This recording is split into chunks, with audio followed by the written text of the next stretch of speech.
when I listen to like podcasts on New York Times, you really have to work on your like a little that says I'm following, but I don't want to interrupt you. Yeah. It's like That's me with It's like that. That's so true. So should I change my yes to No, but it's got to go like that's right.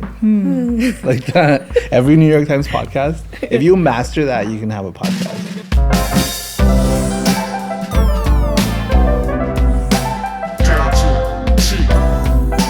This is Down to a T, your antidote from the internet. Consider this a break from all the self-motivational overload. We're ditching all the heavy stuff and taking a breath of fresh air. I'm Thatiana Diaz, and let's have some fun. We are back with Down to a T. I'm Thatiana Diaz, your host, and I'm excited to be back with another episode. And today I'm going to be sharing what's on my mind, as we've been doing with every episode. And today since our guest, who I'll introduce later and you'll be hearing more of, is behind creative and marketing and working with brands, what's on my mind is something that I've actually really bonded with my community over, with my followers. And if you do follow me, and I hope that you do, you would know that I've spoken about just allowing people to just be.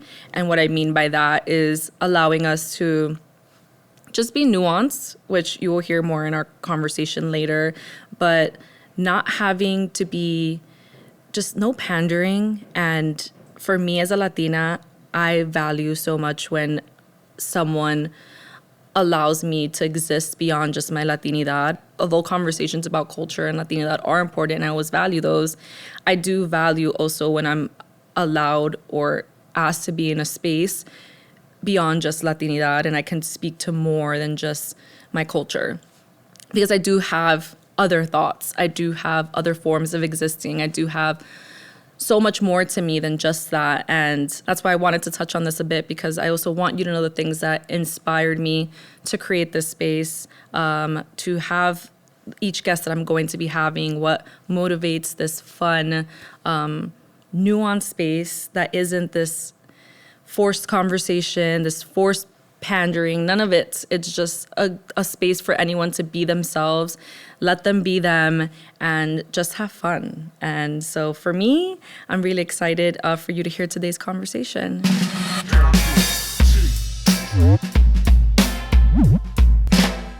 Down to a T, another episode. Today with us we have Daniel Gonzalez from Remezcla, and I'm excited to have him here because we've been working together for a few years now. Yeah. I've been at Remezcla for about 3 years now, which is crazy to... Same. You started right around... I started summer 2020. I started summer 2021. Okay. So you're gonna make 4 years. Ooh, yes. Yeah. Wow. But we've been working together. You were the creative director. And, well, thank you for being here. Thanks for having me. Thank you for joining us. Yeah. Today we're going to be talking hot takes. But before we get to that, we have starting 5 questions. Icebreaker for our audience to get to know you, our listeners. Are you ready? Yeah. Okay. I'm ready. What is your red flag, as in you personally? Say it. You had a thought. Say it. I could be a little criticón. Yeah. Okay. So I think I'm very pay attention to manners and if manners matter to me. So I think if you don't give a fuck about manners, that's I don't think that's the thing you're asking me though. You're asking me about a red flag about me. You're at what's your personal red flag, but you're telling me what's a red flag for someone else, yeah, that you're spotting, which we can go with that too. Yeah, but I was asking personally what your red flag is, which you copped out. Okay, what is your social media cringe? Oof, I think people who are on the cusp of trying to to level up a little bit, or doing VOs here I am making my thing, those types of videos, and then when your ratios are off, if you have one comment per, you know what I mean, it's do something different. I think I feel emulating something or jumping on trends, that's I start losing your personality. Yeah, like And I get feel ready like with me. Get very niche. OOTD. And then I'm like, yes. Yeah. I mean, use the hashtags. But I Yeah. was like, what is your take on outfit of the day? Make it different. Yeah. I like that. That's a good Yeah. one. What do you feel about armies and like fan bases? Is there any that scare you? I mean, I think all of stan culture is kind of toxic, but I think I've been exposed to them through work, and it's not fun. Like we were really into the barbs, and it was like every day, like 50 people. When is this gonna drop? When is it gonna drop?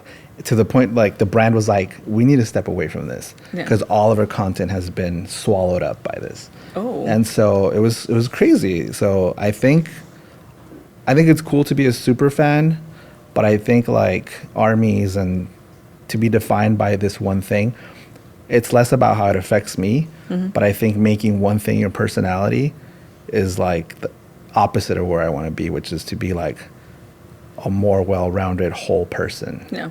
And I think like, my favorite band's always going to be my favorite band, but I don't think it's like I'm going to go as hard as I used to go. Yeah. Yeah. So I think it's a little scary out there. Okay. And what is your favorite binge watch? My favorite binge watch is actually, so I have all the services, all the subscriptions. Same. I mostly watch YouTube. Interesting. And I don't pay for YouTube Premium. I have like HBO. I even have Peacock, which nobody watches. I use it for The Office. Yes, that's why I got it. That's why That's I the got it. only reason I got it. That's why I nothing got else. it. But I'm like, I find myself binge watching fashion history videos or fashion critiques, or like it goes into this like menswear thing, and that's what I watch like maybe Danielle is so deep. 5 hours. No, it goes into like the philosophy of like Margiela and identity. Like some people go really deep. And here I am that's my watching binge. Bravo. I spent like a month watching Old Price is Right, and then the people go hard online. Yeah. You can see all of the prizes that Yeah. they won. So like when I would get bored of it, I would just look it up and be like, this lady's gonna lose, this lady's gonna win. Oh. And like just ruining it for myself. Yeah. And last question, what is one thing that you feel is very telling of your age? Like something you do or something you say?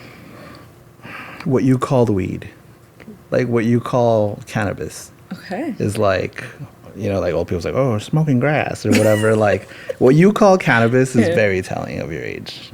Damn. Whether you So I smoke- say weed, so what does that say of me? They were the same. I don't know. I say Okay. weed too. What does Gen Z say? Is there another word for that? I don't know. I mean, they're probably more specific, like about what type of weed. Is it like I think that's shard? true. Is it like? Oh, But see, but flower. flower is only the plant. Yeah. Because it's not the vape or the oil or the shard. So they only call flower if you're smoking the herb. Loud. I feel like loud is going from our generation to the younger little. Yeah. It's like in the middle. Because I've Yeah. heard loud a lot, but Yeah, but I think that's the telling thing. okay. And that's like That's a good one. What do you call cannabis? Yeah. Yeah. And I feel like that's what I'm trying to do. Like, I'm going to stick to like, I'm going to call it cannabis. Yeah. Not to be like, what are the kids calling it today? And started calling it like Shrek. And I was like, I don't even know why. I don't even know why they're calling it Shrek. Ogre Swamp. So yeah, stick to the scientific word. Tell us what you call it, please. Tell us what you call it. If you're watching, if you're watching, listening, tell us what is it that you call it. Okay, so we're gonna get down to it. We're gonna get down to the main topic, and today we're talking crazy hot opinions, hot takes. Are you Hot ready? takes. I'm ready. I'll go first. Yes. I'll step into the fire first. I have a controversial one. Tell me. And I'm a little scared to say it, but I'm going to go for it. Girl trips are a fraud. And Hold on. So Yeah. girl trips are planned trips with your girlfriends. yes, girl Quite trips as literally. in you're going on a vacation with all your girls, the ones that we see, the girlhood videos on TikTok and Instagram. Yeah. They're a fraud. Say more. I'm going to say more. And it's not what it appears to be. We make it seem like it's this great time and there was so much girlhood and bonding. I promise you that out of that trip, 1 or 2 fights happened.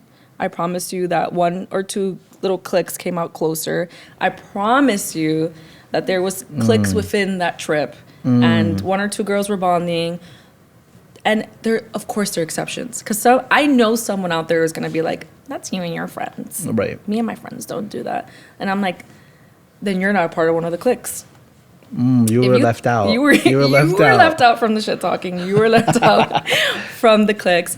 But I know I'm not a liar because there's TikToks out there that say, there was one guy, he's like, I don't know what it is about girl trips. So every time my girl comes back from them, she's made a new enemy or something like that. And then if you think about every girl trip movie, there's one with Queen Latifah and Regina Hall. The whole end scene is them breaking out into a fight. Spoiler alert. But what's the name of that movie? Girls Trip. It's literally called Girls Trip. Like it is. Yeah. Like textbook, and it breaks out into a fight. Yes. You put all a bunch of us. Yes. In a place, it's gonna things are gonna start. So let me ask you this. So if there's people out there going on a girl trip, what are your trigger warnings? Because I was trying to think, like, me and my friends, when we fight, it's always over some innocuous thing, like, who's a better something player? And then it just... Yeah, it blows up. That's what I'm saying. It becomes that. It's never been over, like, a man. But is it about money? Is it about planning? It's girls, women, it's planning. Schedules, itineraries. This is where this is where I get mad. I actually, when I was talking about this with someone recently, I was like, I'd much rather go on, like, a men's birthday trip than a woman's birthday trip, because men don't plan out these itineraries. They're like, let's go have fun, let's go drink, like, just fuck it attitude. And it's just like, that is the vacations I love. Women need this whole itinerary, matching shirts. Got it. I hate matching. Even when I had my bachelorette, I was like, if I see one bride tribe, I will set the place on fire. So you think that makes me think of, like, is the pursuit of perfection what makes the chaos? Yes. Versus the wabi-sabi. Wow, look at this. I think we're, like, figuring this out. I think we need to write a book. The wabi-sabi of, like, whatever happens. Yeah. Versus, like, this has to be perfect. Yes. The reservation has to be perfect. Yes. The outfits. Clothes. Yes. The oh my God, yes. Wow. I just heard. I think we just psychoanalyzed girls' trip. My girl just telling me that her sister went on this trip and this person planned all this stuff, and it was a set menu for the dinner. And she asked for extra fries and Brussels, and the whole thing blew up.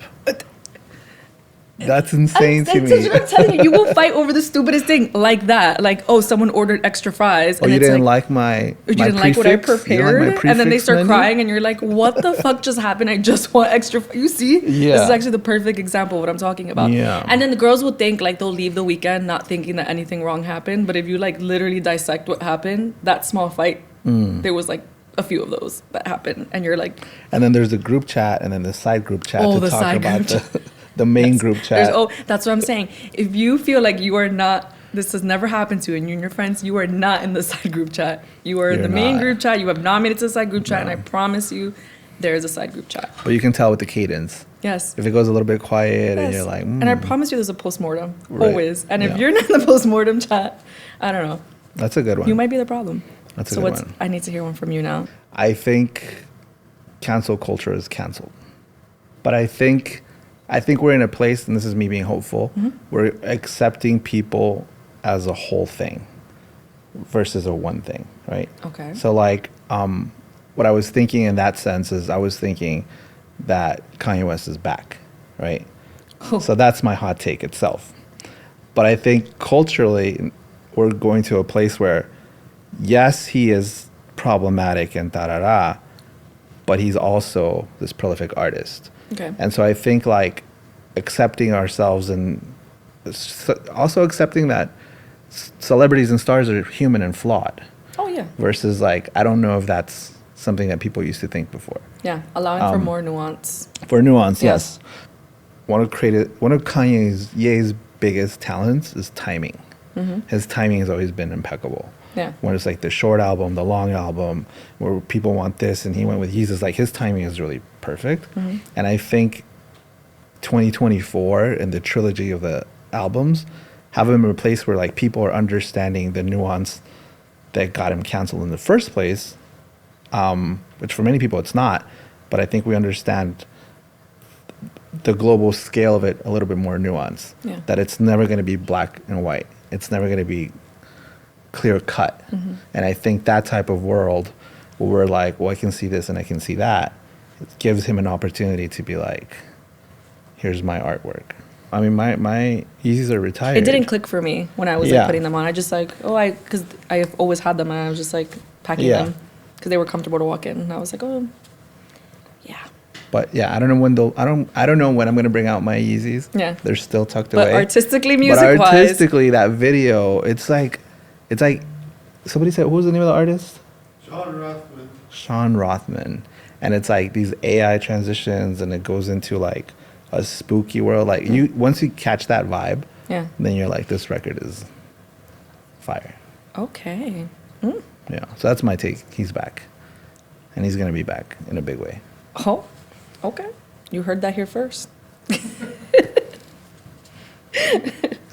Okay, I'm ready for mine. Yeah. My next one.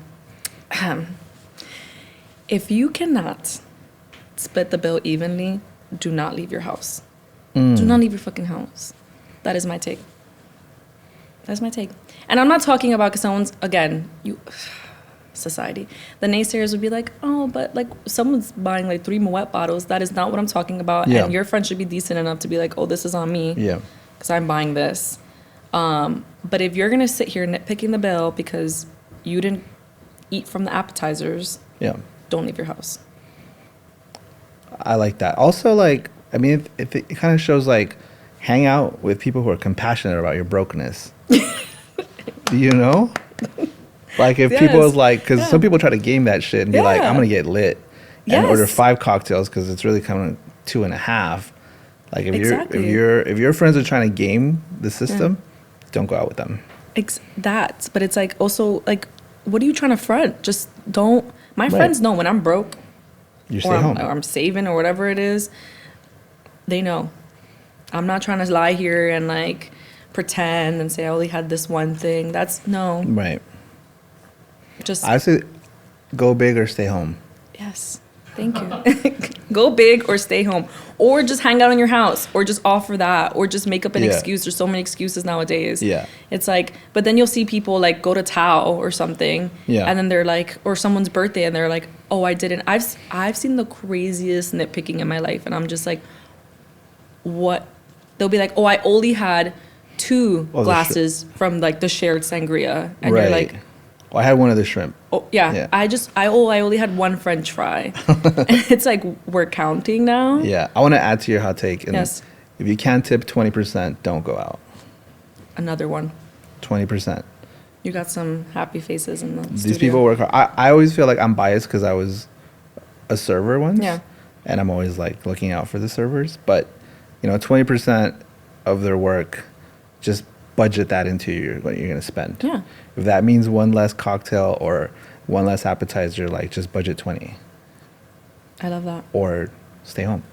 Just stay home. Stay home. Stay home. I never understand that. It drives me. That's one of my biggest. What I hate is when people are like, when you already know the people that are not going to tip well, they start critiquing the service before the bill comes, and they're like, the way they look, the way they didn't bring the water, and they're like, they haven't 20, 18, 17, and you're like, no, don't do it. They haven't checked on us in a while.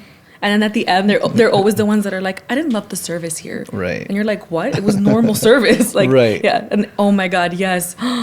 That's a red flag. Yeah. Like, when they start saying like, I don't know about, and then that time, and then I'm like, Yeah. I've heard some crazy things. I've heard someone be like, oh, they didn't bring my beer in a glass. And I'm like, you didn't ask for that. Right. You asked for a beer. Right. So now we're going to. And I wasn't even a server. No. And I feel you so Being much a server on that. is hard. I just don't think you need to be a server to just have human decency. And True. Yeah. Yeah. So the lesson is just stay home. Stay home. Stay home. Stay home. Yeah. When I was a server, I saw crazy shit as a server. And I'm sure everybody sees crazy shit. Yeah. Yeah. That's nuts. That's wild. Do you have another hot take? I think we're heading into a post-core world. Like this whole like cottagecore mob wife thing. Like, I think it's too much. Yeah. I think everything becomes so segmented that also you only seeing what your algorithm serves you. Yeah. You know what I mean? Like if you see So like, what is that supposed to mean if all I saw was mob wife? I don't know, that they're trying to, it's your TikTok algorithm, I think. How do I? But I feel like what I've been seeing a lot too is there's like, this is what people are wearing in New York. And it's like what people wear on their TikToks and what people say on their videos where they're walking around Soho, it's never the same thing. Yeah. You know, so I feel like there's content that serves the algo and then that becomes a reality. And then there's like the real world. Okay. So I think like people are noticing that just because you're in this tunnel of cottagecore or whatever, I don't think it's real. I like that because I want it to end. It needs to end. Yeah. And it's because it's one thing one week and then it's another thing another week. And everything doesn't need a name. Right. Like everything. I feel like everyone's just putting on something just to create a name. And I think that's the biggest tell because I feel like culturally, a period doesn't get a name until later. You know, like yacht rock. Yacht rock wasn't a thing. And then 20 years later, it's like, all this music kind of feels like you would hear in a yacht and then somebody coins it.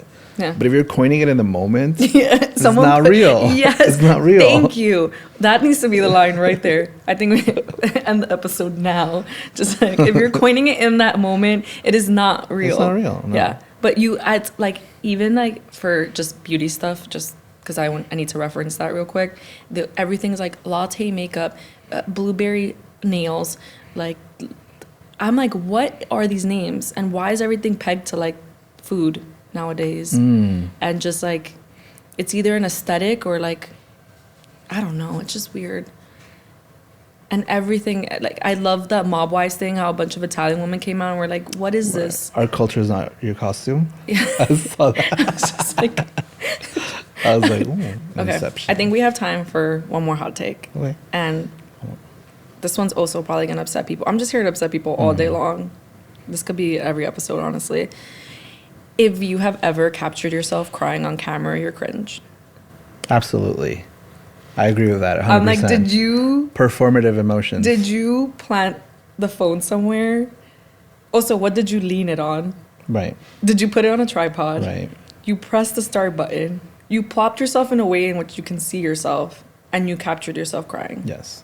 Also, when people have photos of themselves crying to share like their journey later on. Right. I learned this early on. I saw this video of this kid that was like, I love you, babe. And I was like, this is so bad. Yeah. And it's just the steps. No one thinks about the steps that it took for someone to get to that piece of content. Right. Like, especially if it's a video. Like, you have to make sure you're in frame. Right. And the lighting. like, you probably don't want to look that bad, so you, like, fixed your hair. Right. There's only one thing can be off. Yes. It's the mascara or the hair, not everything. And I'm just like, that is... I've honestly unfollowed people because of that. Yeah. If someone captured you crying, that's a different story. But okay, let me ask you this. But even so, why are they capturing you crying? That's another thing. They took. What if you go live? Is that more real or is that more fake? That's a good question, but I don't even know if that makes it worse. Is it more cringe or less cringe? You've made a bold decision to go live. But it's gonna go away. I guess, but like, you really don't give a shit. Like, right. I don't know. That's a great. I can sit here for 2 seconds and think about that. That might be better. At first, I was like, that's kind of worse because you thought, but does this person go live all the time is the question. Did they just choose to go live? Because yeah. But just, okay, average person. Average people going live is also weird. Live is weird now. That's a hot take. Live is weird. Yeah. If I go live in the next few weeks, please don't. Someone's going to hold me accountable. I don't have any followers, and I went live to talk about my favorite sweatshirts. Mm-hmm. There was like 4 people watching, but I was like committed. It was like an hour long. I've never gone live outside of work ever. I've never done anything live. Like my throat was drying out because I was like, no one's watching this. Yeah. There's 2 people watching this. And that's my fear, that it's just like one person. And then you have that awkward phase in the beginning where you're just like looking at the screen and like people are like reading. Or when people you like pop in and then leave. I was about to shout them out and they're gone. They're gone. I'm always just afraid of something chaotic happening to me in that moment. Like someone walking in saying the stupidest shit and like, because this happened to me in my own house where I'm in a meeting and something crazy is said behind me and I'm like, So I'm like, I'm just afraid of being on live. People be recording lives now. I don't know if you see it. Yes. Yeah. And then people get in trouble. Cancelled. By pulling out guns, yeah. You know who used to go to my lives? Yeah. Natasha Martinez. Oh. She would always pop in. I was like, oh. Hi, Natasha. She was nice. Nice like that, yeah. Shout outs to Natasha Martinez. And she would go to my clubhouses too. Wow. Clubhouse. Clubhouse. R.I.P. R.I.P. Clubhouse. You know what I was thinking about when I was coming here? When I listen to like podcasts on New York Times, you really have to work on your like a little that says I'm following, but I don't want to interrupt you. Yeah. It's like that's me with yeah. Say something. I'll agree with it. Today it is snowing and it's like that. That's wait, so true. So should I change my yes? No, but it's got to go like low to high. Oh wait. Like that's right. Like that. Every New York Times podcast. If you master that, you can have a podcast. Oh my God! Now I'm gonna on the New York Times. No, I have to do that for the next episode. I'm just gonna be like, I'm gonna be trying so hard with that face, and the guest is gonna look at me like, "Are you okay?" I don't know what the faces look like though. I think the face is like this. Someone has already clocked out of this conversation. I just want to say that was on my mind. I was like, yeah. Well, I need these tips, so thank you. 'Cause I just say yeah a lot, so you know that I'm listening. Okay. See, but you got to leave the yeah is kind of like affirmative, but the is like maybe I agree with that. I don't know. I should have said that when you talked about Kanye. Yeah. I'm getting it. See, Yeah. I'm just sending it to us. Yeah. Okay, I'm a pro now. Well, You got it. thank you for joining us. Thank you for having me. I'm It was excited a lot of fun. to have you and to you came in the snow. In the snow. Appreciate it. I'll do snow instead of what I was supposed to be doing. So. There you go. No, I'm happy to be here. No, I appreciate it. And you gave me some great pointers. So, Daniel, thank you for joining us. Thank you for having me. And thank you for just giving us hot takes. You dived in. Thank you for that. You gave us a little bit of both. A little bit of both, yeah. Awesome. Well, Thank you. That's it. Down to a T.